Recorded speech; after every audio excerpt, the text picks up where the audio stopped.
아멘. 하느님께서 예수 그리스도를 통하여 은혜 주시기를 원합니다. 천국에서는 누가 크니까? 라는 제목의 말씀입니다. 천국에서는 누가 큰 자인가? 그런 질문입니다. 우리가 살아가는 이 사회는 경쟁 사회라 흔히 일컫습니다. 그냥 경쟁하는 것이 아니라 무한 경쟁이다. 모든 분야에서 경쟁으로 삶을 살아가고 있습니다. 그래서 이 경쟁에서 살아남아야 한다라는 그런 강박관념이 있죠. 오늘 이제 이 경쟁이라는 것을 오늘 본문식으로 풀이하면 누가 큰 자인가? 이 큰 자가 되기 위한 이런 노력, 이게 이제 경쟁으로 나타나죠. 그림을 하나 보시면 이런 경쟁은 학창 시절부터 이제 시작이 됩니다. 누가 공부 더 잘하나, 또 누가 더 좋은 대학을 가는가, 이런 경쟁이 시작되죠. 또 사회에 나오면 어느 회사에 다니는가, 요즘은 이제 반도체가 인기라서 삼성에 다니는가, 아니면 SK에 다니는가, 이것이 그 사람을 이제 높은 성공의 자리로 가는구나. 그래서 연봉이 얼마인가, 또 몇 평의 아파트에 사는가, 아니면 타고 다니는 자동차가 어떤 차인가, 여러 가지 많은 분야에서 그런 질문을 할 수가 있습니다. 권력을 추구하는 것도 경쟁이고, 또 더 많은 인기를 누리고자, 또 더 많은 명성을 누리고자 하는 것도 이 경쟁으로 이루어집니다. 자기뿐만 아니라 자기 자녀들에게도 계속 그 경쟁을 강요하죠. 열심히 공부해, 좋은 대학에 들어가, 이렇게 이야기를 합니다. 그래서 그 경쟁에서 이기면 높은 부와 명예와 인기를 이제 얻게 되죠. 그런데 그것이 내가 그동안 노력했기 때문에, 내가 이 자리에 오르기까지 내가 얼마나 노력했는지 아느냐. 그래서 내가 누릴 수 있는 것을 최대한 누리려고 하죠. 내가 남보다 더 치열하게 노력해서 이겼으니까 내가 이것은 당연히 누릴 수 있는 권한이 있어. 이제 그런 생각을 가지게 됩니다. 근데 반대로 미끄러졌다고 생각 한번 해보시기 바랍니다. 그 경쟁에서 내가 뒤처지거나 아니면 실패했다. 그래서 다른 사람과 늘 비교하니까 나는 왜 이 모양밖에 안 되는가, 자신의 초라함을 느끼게 되고, 또 때로는 열등감에 빠져서 우울한 인생을 살아가더라는 거죠. 흔히 세상은 1등만 기억하는구나, 다른 사람은 잘 기억해 주지 않더라는 거죠. 근데 문제는 이만큼 밤낮 없이 내가 노력하고 정상에 이르고자, 더 얻고자 노력해서 치열하게 그 경쟁에서 이기면 정말 행복한가? 라는 질문을 한 번 더 던질 수가 있습니다. 우리는 이 경쟁에서 이기고 남보다 더 우월함에 이르게 되면 행복이 그냥 찾아올 것처럼 여겨지지만 또 그렇지 않더라는 거죠. 막상 그 자리에 이르고 보니까 오히려 두려움이 더 앞서더라. 왜냐하면 그 자리가 끝까지 내 자리가 아니더라는 거죠. 이 경쟁이라는 것은 내가 그 자리에 이르렀다고 해서 끝나는 것이 아니라 끊임없이 또 다른 경쟁을 해야 하기 마련입니다. 그래서 언젠가는 내가 그 자리에서 내려와야 하고, 그 자리는 또 다른 사람이 앉게 되죠. 그래서 끝까지 이룰 수 있는 그 자리는 존재하지 않습니다. 이 경쟁이라는 것은, 그래서 인생의 마지막은 경쟁에서의 밀려나는 것이라 할 수가 있습니다. 따라서 세상의 이 끊임없는 경쟁의 원리로 살아간다는 것은 패배자만을 양성할 뿐이다. 경쟁에서 밀린 사람의 마음에는 열등감과 또 불행감, 이제 우울감이 찾아오더라는 거죠. 스스로의 인생에서 나는 실패자이구나, 나는 이것밖에 안 되는구나, 그런 불행의 마음을 가지고 살아가더라는 거죠. 지금 여러분의 현 자리는 어떻습니까? 여러분은 그 자리가 내가 경쟁에서 이겨서 이 자리에 올라왔다, 이렇게 말할 수가 있습니까? 아니면 반대로 나는 경쟁에서 좀 밀려 있다라고, 그 자리에 내가 놓여 있진 않은가? 그러면 여러분 행복하십니까? 아니면 불행하십니까? 여러분 어떻게 대답하시겠습니까? 사랑하는 성도 여러분, 우리의 신앙은 이러한 세상의 경쟁 원리로 살아가는 것이 아닙니다. 오히려 하나님 나라의 원리를 가지고 살아가는 것이 신앙생활이라 할 수가 있습니다. 세상은 이 경쟁을 통하여 더 높은 자리로 올라가라라고 말하고 있지만 오늘 본문을 통하여 우리가 살펴볼 것은 하나님 나라의 원리는 오히려 더 낮은 자리로 내려가라라고 말씀하고 계십니다. 그런데 이것이 우리의 본능과는 충돌이 되더라는 거죠. 과연 내가 더 낮은 자리로 갈 수가 있단 말인가? 오늘 본문 말씀에 이제 제자들이 예수님께 이런 질문을 던집니다. 1절의 말씀 한번 읽어볼까요? 1절입니다. 시작. 그때의 제자들이 예수께 나와 이르되 천국에서는 누가 크니까? 이 본문을 이해하기 위해서는 이 그때라는 요 단어를 좀 더 고민해 봐야 됩니다. 그때가 도대체 언제인가? 그러면 이 그때라는 표현을 하기 위해서는 그 앞장을 우리가 더 생각을 해야 되겠죠. 17장에 여러분 어떤 내용이 있었습니까? 변화산상의 이야기가 있었습니다. 예수께서 변화산상에서 놀라운 영광의 모습으로 변화되셨죠. 그리고 모세와 엘리야와 함께 대화를 하시면서 그것은 마지막 날에 예수님께서 왕권을 가지고 다시 오시는 그 모습을 잠시 보여주신 것입니다.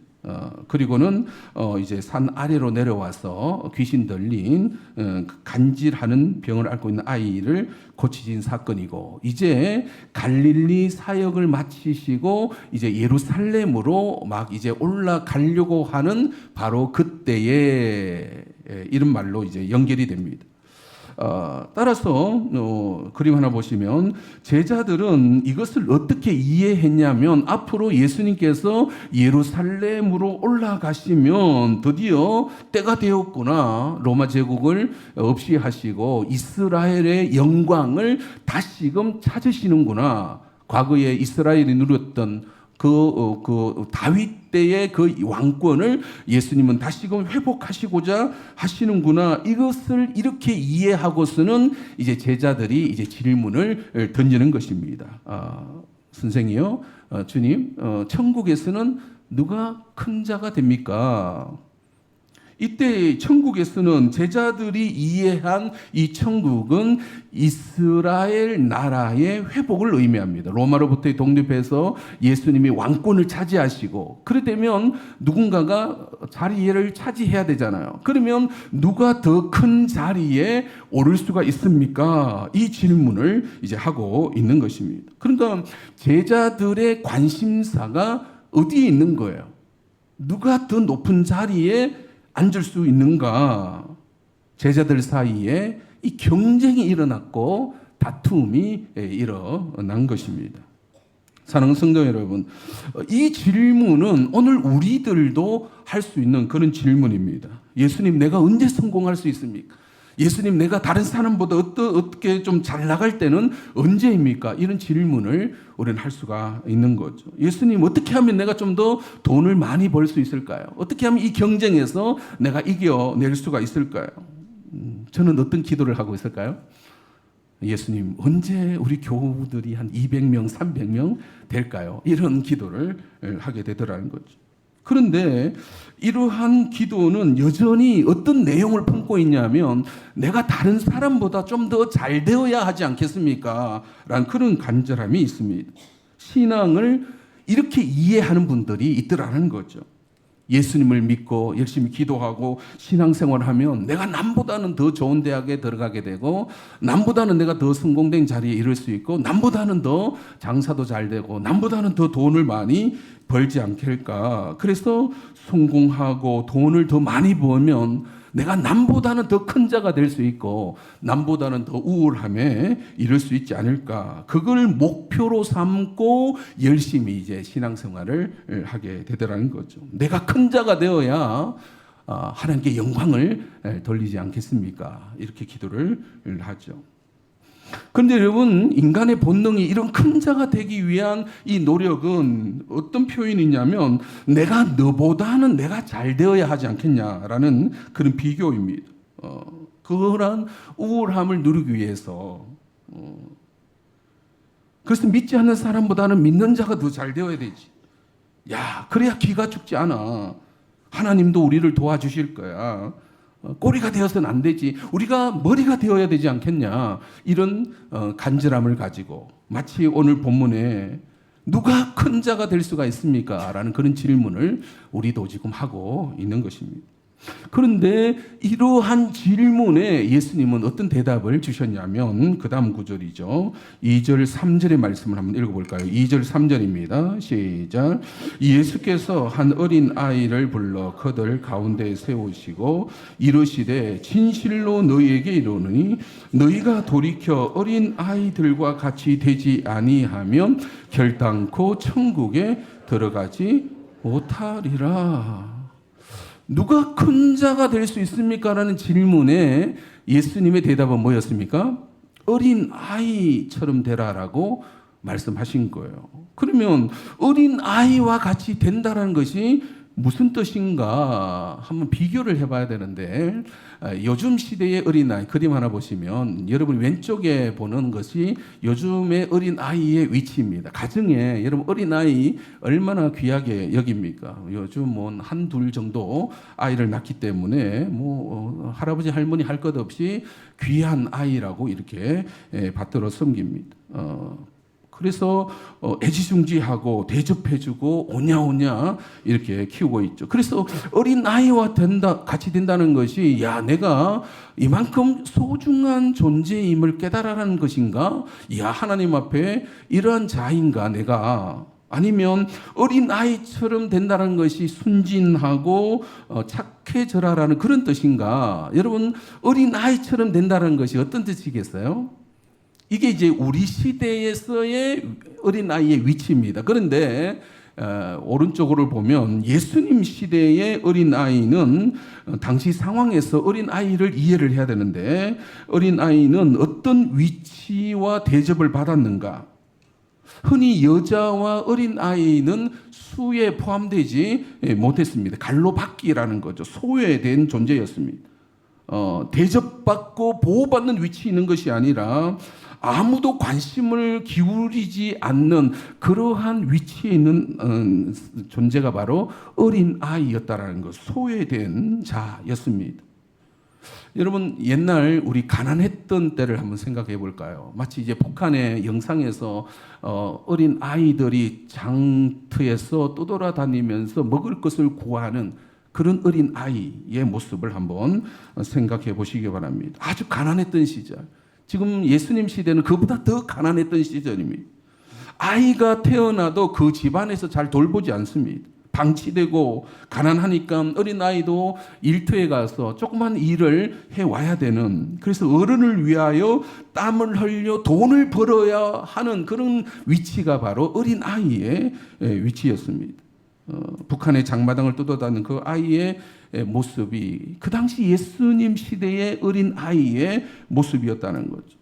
그렇다면 그래서 그 어린 아이는 때로 학대를 받아야 했고 노동에 시달려야 했고 인격적인 대우를 받지 못했던 아이가 바로 어린 아이였습니다. 그렇다면 이제 예수님께서 돌이켜 너희가 어린 아이처럼 되지 아니하면 천국에 들어가지 못한다라고 하신 말씀의 의미가 뭔가?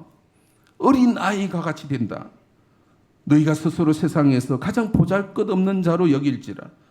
아무도 알아주지 않는 그 위치, 아주 낮은 자의 사람으로 마치 방치된 돌봄을 받지 못하는 그런 어린 아이의 심정이 되어야 된다라고 말씀하신 것입니다.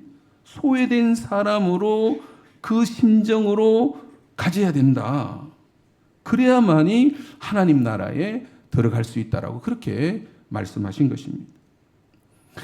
여러분 그런데 여러분 어린 아이처럼 되라라고 하면 여러분 되겠습니까?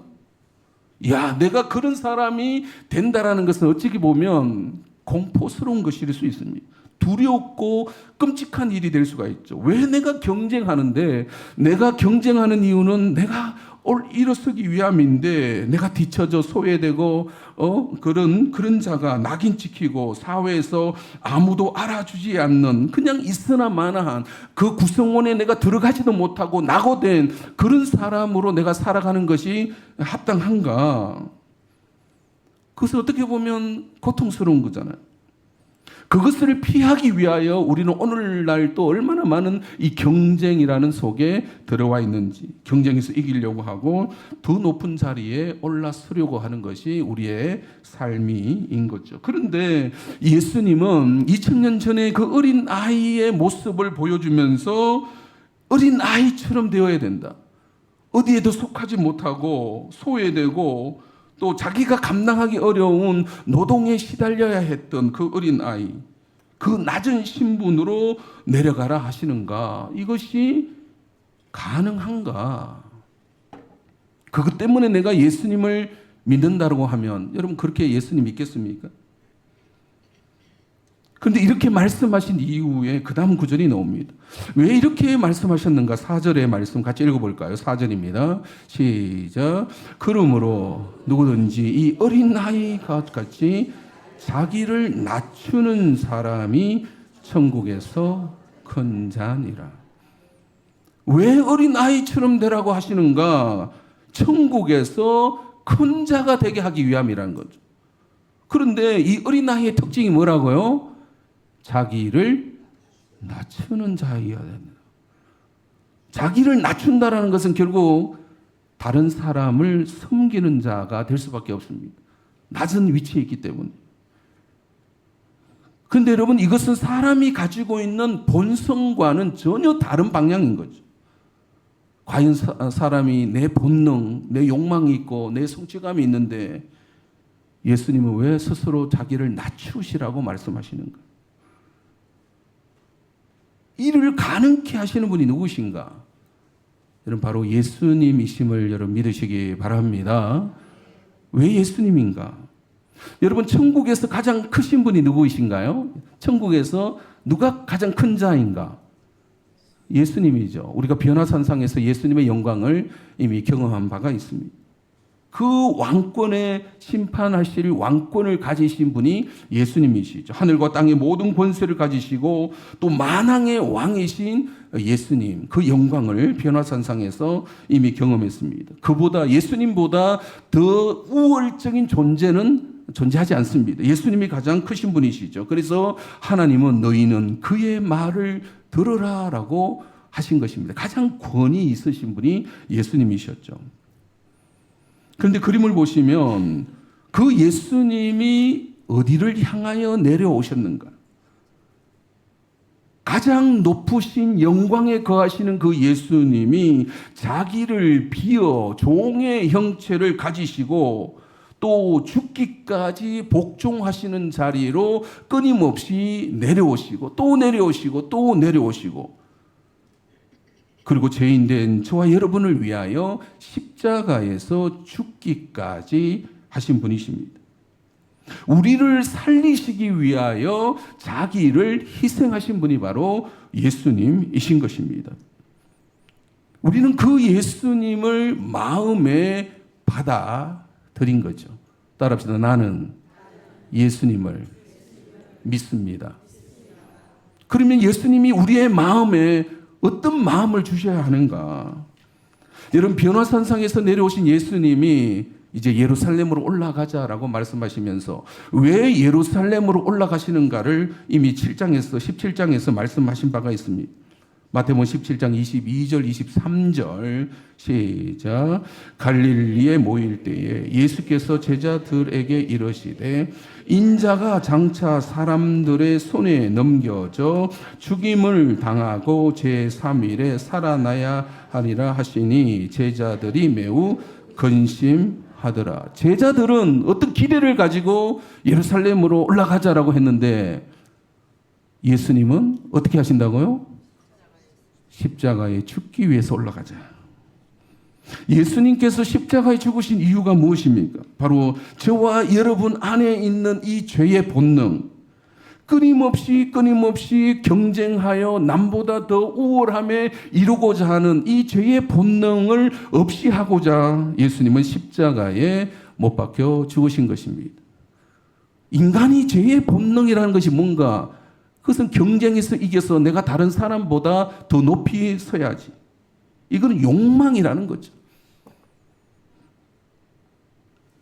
따라서 예수님을 믿는 사람의 특징, 즉 예수님을 받아들인 사람의 특징은 무엇인가? 결국은 자기를 낮추는 사람이어야 된다라고.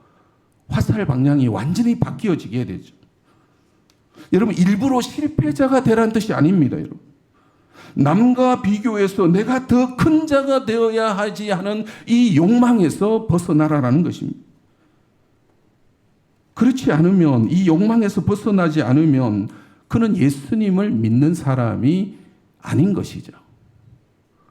예수님을 믿는다는 것은 내 안에 예수님의 마음이 들어와 있다는 것입니다. 성령으로.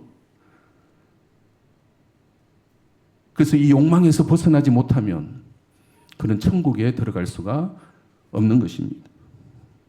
여러분, 사돈이 땅을 사면 어떻게 한다고요? 왜 배가 갑자기 아픈가?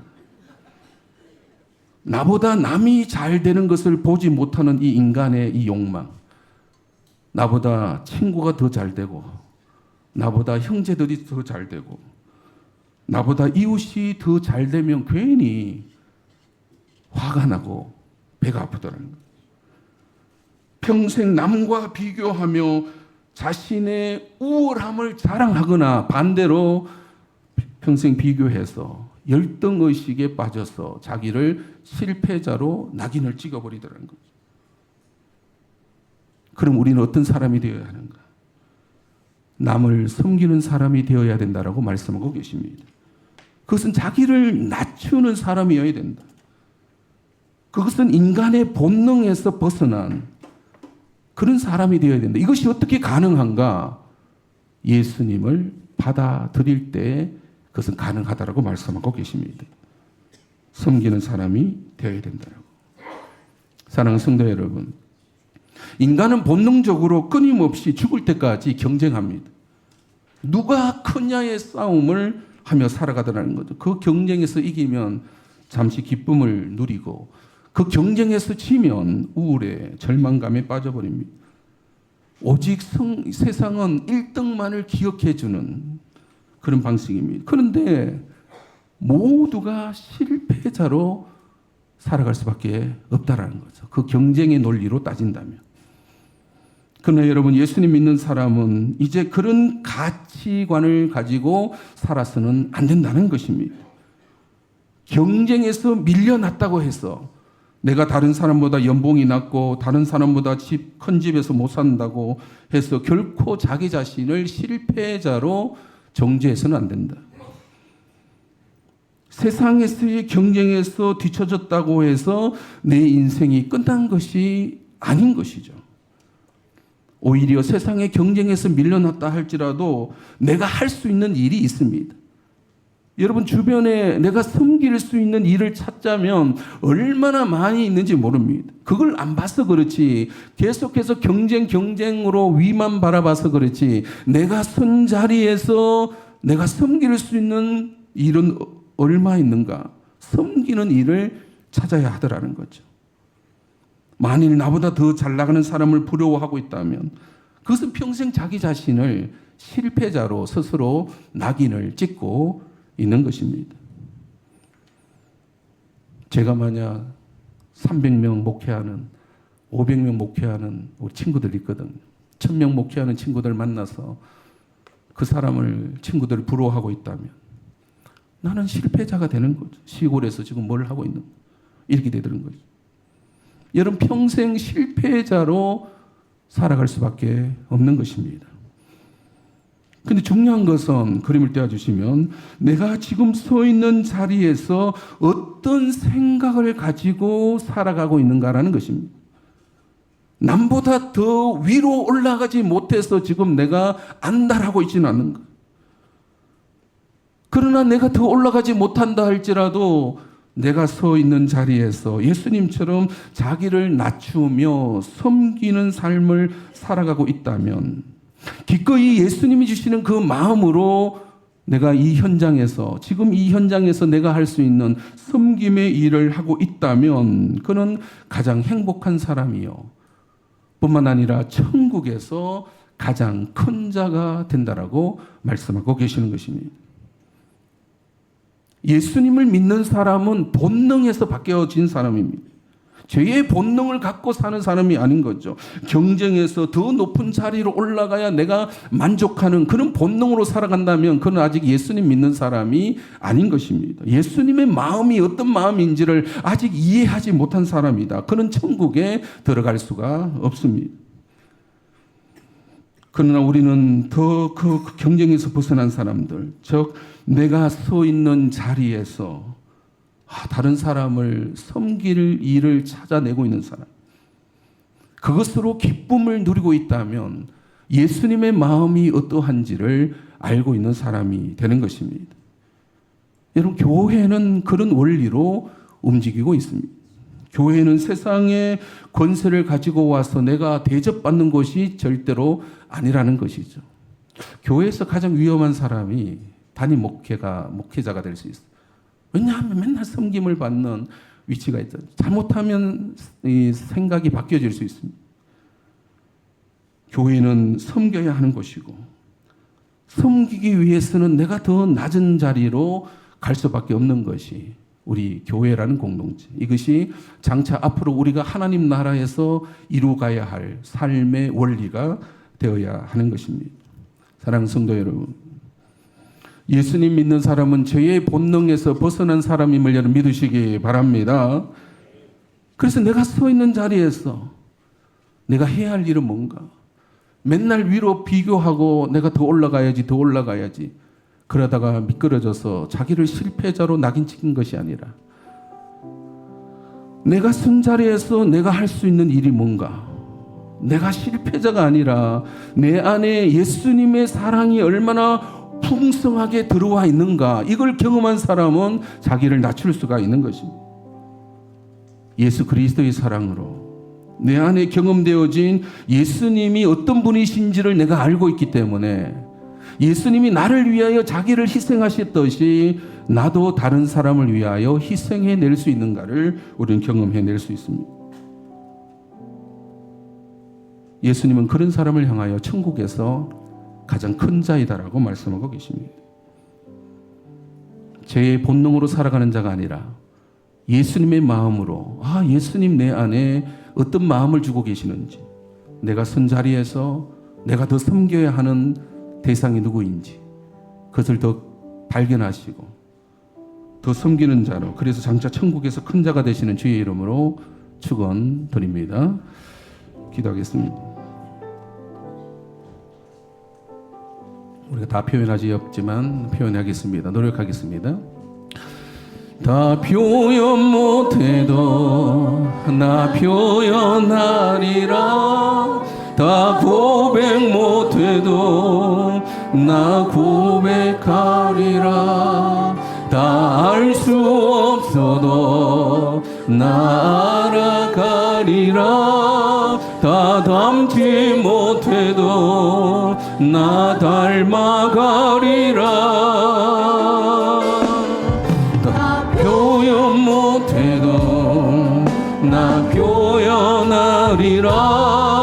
다 고백 못해도 나 고백하리라.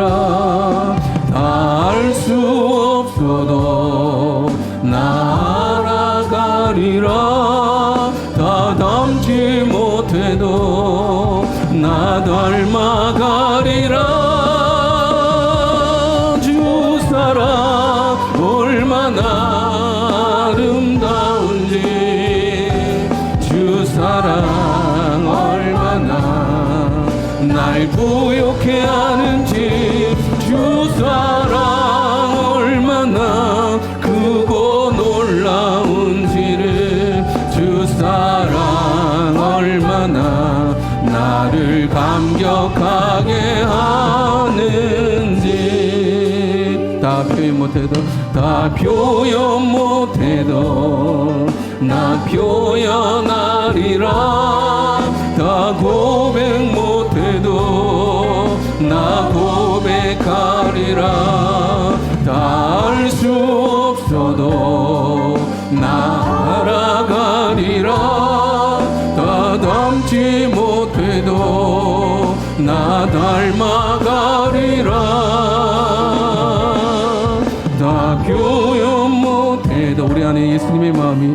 표현하리라.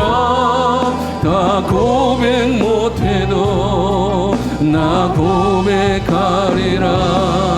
다 알 수 없어도 나 알아가리라. 다 닮지 못해도 나 닮아가리라.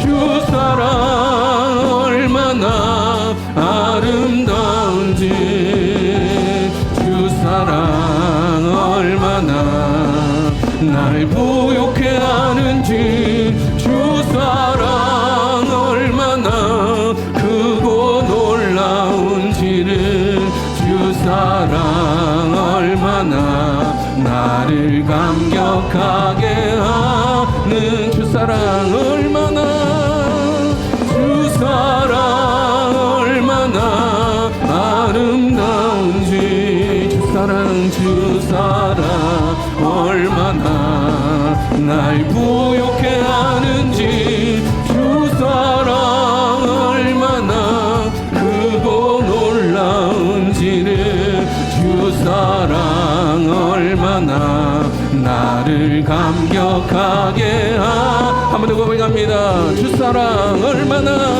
주 사랑 얼마나 아름다운지, 주 사랑 얼마나 날 부욕해 하는지, 주 사랑 얼마나 크고 놀라운지를, 주 사랑 얼마나 나를 감격하게 하는지. 이 감격함이 없다면 자기를 낮추는 것은 불가능합니다. 예수 그리스도를 내가 구주로 영접하고 예수님께서 성령으로 내 마음과 내 생각 속에 좌정하지 아니하시며 우리는 끊임없이 인간의 죄의 욕망 속에 우리는 살아갈 뿐입니다. 평생 경쟁이라는 그 쳇바퀴 속에서 이겼는 같은데 또 다른 사람이 치고 올라오고 또 나는 또 벗어나야 되는 그런 끊임없는 경쟁 속에서 과연 내가 행복한가? 내가 올라서야 하는가? 내가 그 사람들을 내려 꽂아야 되는가? 그러면 천국에 갈 수가 없습니다. 예수께서 우리에게 어떤 마음을 주고 계시는지를 우리는 경험해야 된다는 거죠. 경쟁의 논리에서 벗어나야 됩니다. 과연 나는 성공자의 위치에 올라서 있는가? 실패자의 위치에 서 있는가? 그것으로 판결하면 안 된다는 거예요. 내 마음이 어떠한가? 내 마음에 그리스도의 마음이 들어와 있는가?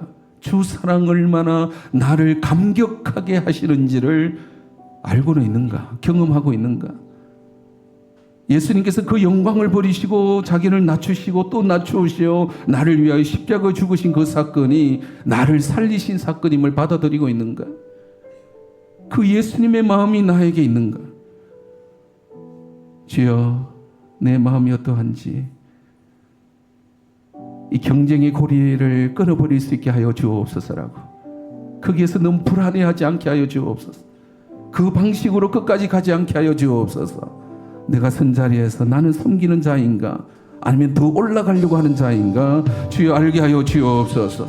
섬기는 자로 다른 사람을 이롭게 하는 자가 되게 하여 주시옵소서. 상계 통성으로 기도하겠습니다.